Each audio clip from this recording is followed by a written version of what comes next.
bilang Yesus bisa dilihat, bahkan dilahirkan, diceboin, dimandiin, ditetein. Baginya lah hormat dan kuasa yang kekal. Bagaimana dia mau kuasa? Wong menahan rasa lapar tak bisa, rasa ngantuk tak bisa. Bagaimana dia maha kuasa? Dan dia adalah makhluk. Nah, inilah pentingnya kita berakal untuk memisahkan antara hak dan yang batil, antara khalik dan makhluk. Khalik tidak, pencipta tidak akan pernah menjadi ciptaan. Ciptaan tidak akan pernah menjadi pencipta. Yang terjadi di Kristen ini adalah Kristen menciptakan Tuhannya sendiri. Tuhan itu pencipta, tapi saudara Kristen tidak mau kalah. Tuhan menciptakan sembahan sendiri berupa manusia dengan pola akal-akalan. Dialah menjadi ini. Habis itu yang teman-teman Kristen ambil data-data comot dari Perjanjian Baru untuk menguatkan sembahan orang Roma. Jadi ketika kemudian saudara-saudara Kristen saya di Nusantara ini mencoba untuk mendudukkan anak Maria menjadi Tuhan, ini sama dengan sedang membantu agama Romawi untuk dibenarkan. Tapi umat Islam kemudian membantah itu. Dengan demikian umat Islam ingin mendudukkan Tuhannya Yahudi pada porsi yang sesungguhnya. Ini yang perlu disadari, benar-benar harus disadari bahwa Kristen ada di hari ini itu berasal dari Roma. Roma sebelum mereka menjadi Kristen adalah agama pagan, di mana mereka secara turun-temurun nenek moyang mereka secara budaya, kepercayaan mereka adalah dewa nuzul, menjelma, inkarnasi, teofani menjadi manusia. Bahkan ada yang menjadi hewan. Nah, apa ending dari kepercayaan mereka? Mereka percaya kepada roh-roh. Percaya kepada dewa, roh-roh. Makanya identik dengan teos. Teos sama dengan roh. Kalau Tuhan akontas. Nah, kalau dikatakan roh menjadi daging, roh menjadi manusia, baru cocok. Tapi kalau dikatakan Tuhan pencipta langit dan bumi menjadi manusia, ya tidak bisa, tidak ada akal sehat yang bisa menerima itu. Olehnya itu, Yesus bisa lolos kalau Yesus tidak dapat mati. Dalam arti kata duduk di 1 Timotius 6 nomor 6. Ini adalah syarat yang paling rendah yang harus Yesus lalui dulu, dan ternyata Yesus tidak bisa lolos di sini. 1 Timotius 6 nomor 16. Dialah satu-satunya yang tidak dapat mati, Atanasia, bersemayam dalam terang yang tak terhampiri, seorang pun tak pernah melihat dia, dan memang manusia tidak dapat melihat dia. Baginya lah hormat dan kuasa yang kekal. Yesus sama sekali 1% pun tidak bisa lolos. Tapi sekali lagi saya katakan, ini ranah dialog. Silakan dengan saudara, dengan iman saudara. Lakum dinukum waliyadin. Silakan.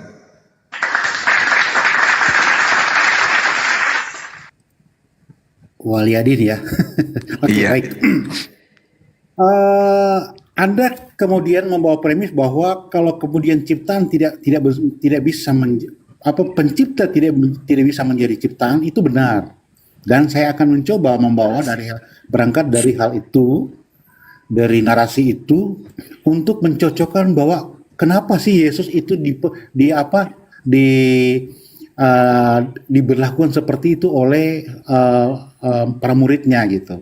Kenapa dia dipanggil guru dan Tuhan? Di dalam penjelasannya di Alkitab, Ibrani 2 ayat 9 dikatakan begini, tetapi dia yang untuk waktu yang singkat dibuat sedikit lebih rendah daripada malaikat-malaikat, yaitu Yesus. Kita lihat yang karena penderitaan maut dimahkotai dengan kemuliaan dan hormat, supaya oleh kasih karunia Allah ia mengalami maut bagi semua manusia. Ini mengindikasikan bahwa dialah Allah yang adalah roh menjadi manusia. Betul kata Bang Suma tadi, nggak salah.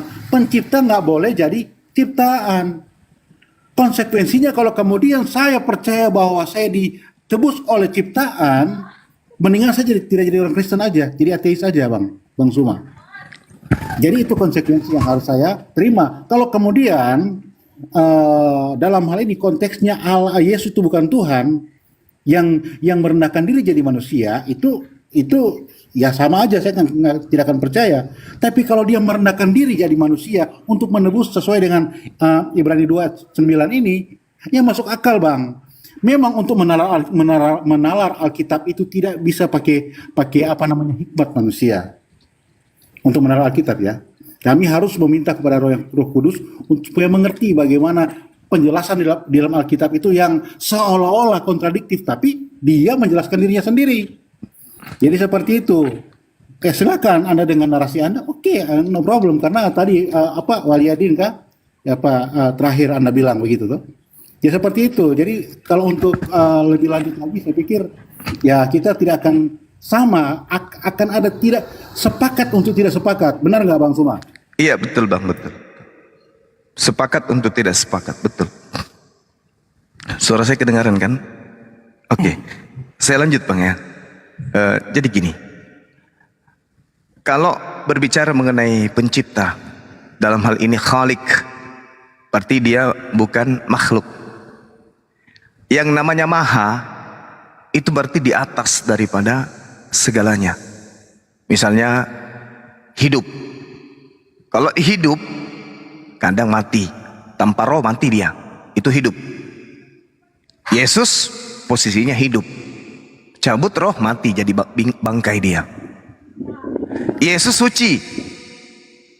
Kalau dia kena tersentuh pipis, maka dia najis. Di atas suci ada yang disebut maha suci. Kalau sudah maha suci berarti tidak bisa tersentuh yang najis. Hidup, kalau dia tidak ada roh mati. Maha hidup, dia tidak butuh roh untuk hidup. Yesus butuh roh untuk hidup, berarti dia tidak maha hidup. Dia bukan maha hidup. Kuasa, kalau dia lapar, kalau dia ngantuk, kalau dia lelah, habis kuasanya dia.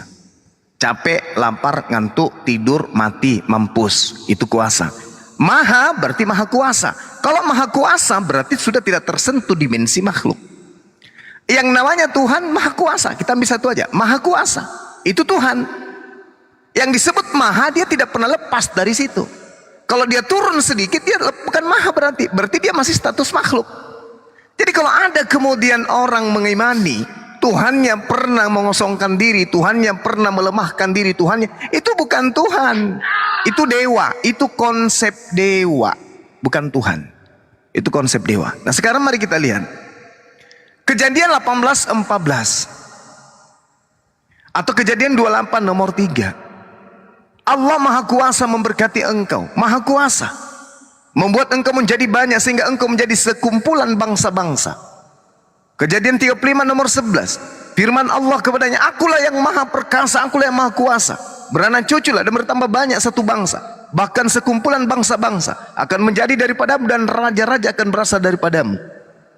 Lalu dia katakan lagi dalam Keluaran 6 nomor 3. Aku telah menampakkan diri kepada Abraham, Ishak dan Yakub sebagai Allah yang maha kuasa dengan namaku. Ya, tetapi aku belum menyatakan diri. Aku menyatakan diri kepada Musa. Sebab aku adalah Tuhan yang maha kuasa, maha dahsyat, maha kuasa dan seterusnya. Aku maha kuasa. Mazmur 115 nomor 3. Allah maha kuasa. Ia melakukan apa yang dikehendaki. Berkuasa atas segala sesuatunya. Jadi ketika kemudian Allah yang maha perkasa, Allah yang maha kuasa ini, Tuhan yang maha kuasa, masuk ke dalam ruang lingkup penganut ajaran paganisme, maka dimensi ini akan hilang. Seketika mereka akan membentuk yang maha kuasa ini setara dengan makhluk. Alam semesta ini kudu harus ada yang menjaga. Dan yang menjaganya itu adalah sang maha penjaga itu, yang maha kuasa ini. Jadi kalau yang maha kuasa kemudian turun level jadi malaikat, hancur alam semesta.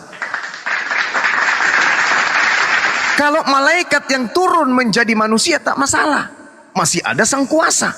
Tapi kalau yang maha kuasa menjadi manusia, lalu yang menjaga alam semesta siapa? Kan sudah jadi manusia. Tidak ada yang menjaga alam semesta lagi. Sudah menjadi manusia dia. Makanya ketika dia menjadi manusia, kalau dia menjadi manusianya langsung dewasa masih bagus. Langsung berjenggot, langsung berkumis, badannya berotot, kekar, itu masih mending kayak Hercules. Tapi kalau dia jadi orok dulu, Bahkan masuk ke janin dulu, di dalam dulu jadi embrio. Ini apa? Konsep apa yang bisa membenarkan ini? Hanya akal-akalan dan iman. Iman saja. Tapi kalau logika sehat berdasarkan firman Tuhan yang ada di perjanjian lama, itu mustahil terjadi. Tapi kalau kitabnya orang Roma yang kita bawa dalam hal ini perjanjian baru, ya sah-sah saja. Bagaimana mungkin alam semesta ini yang dijaga oleh hakikat yang maha kuasa, hakikat yang maha kuasa jadi bayi, jadi orok, jadi embrio. Seorang pilot terbang pesawat, begitu di atas, dalam keadaan di atas ketinggian 6.000 kaki, tiba-tiba berubah menjadi ayam pilotnya.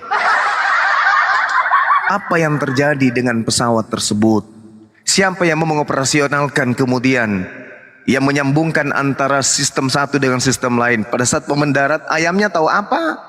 Yang dia di mana-mana, penumpang jadi panik, ayamnya terbang kemana-mana. Kenapa kodratnya ayam ya gitu? Dia nggak bisa membaca rute, nggak bisa baca kemudian bagaimana menggunakan pesawat. Kenapa? Karena ayam, kodratnya ayam. Ini skala kecil cuman pesawat. Alam semesta ini apa dikira hanya bumi? Alam semesta ini, subhanallah, tidak bisa digambarkan. Ada miliaran planet. Tiba-tiba yang menguasainya, yang menjaganya, yang melestarikannya kemudian berubah jadi embrio. Berubah menjadi embrio, masuk ke dalam rahim manusia. Sementara 2 Tawarik 6 nomor 18, benarkah Tuhan akan diam di atas muka bumi bersama dengan manusia? Sesungguhnya langit, bahkan langit yang menaungi seluruh langit pun tidak dapat memuat engkau. Masuk ke dalam perut manusia. Apa enggak timpang itu ajaran? Langit menaungi langit tidak bisa memuat Tuhan, tapi dalam perut Maria bisa memuat Tuhan. Kenapa demikian? Karena Tuhan rahim memuat Tuhan itu ada di Roma. Adanya di Roma, ajaran dewa-dewa. Tapi kalau di Yahudi, mustahil Tuhan pencipta langit dan bumi yang maha besar masuk ke dalam rahim manusia, mustahil. Makanya Kristen dan Yahudi tidak bisa menyatu, karena satu ajaran Roma, satunya ajaran para nabi. Sekali lagi saya katakan, silakan dengan iman saudara, la ikraha fiddin, sembahlah Tuhan yang Anda anggap benar. Insya Allah kami menyembah Tuhan yang kami anggap benar, karena mustahil kemudian pencipta langit dan bumi ini menjadi embrio. Demikian. Masya Allah. Ya sebentar Pak Will ya, kita sapa dulu tamu yang baru datang. Pak Predikal, selamat sore. Ya, selamat sore. Iya, ya. Bang Gores, Assalamualaikum Bang Apih. Silakan Pak Will dulu sebelum kita ganti narasumber, mungkin mau gantian ya. Silakan Pak Will. Ya, boleh gantian. Ya. Saya tidak sementara mengcounter apa kata-katanya Bang Suma, itu terserah kamu mau Bang Suma mau ngapa-ngapain dengan Alkitab kami, karena prinsip kami bahwa pemberitaan mengenai salib itu menjadi kebodohan bagi orang yang akan binasa.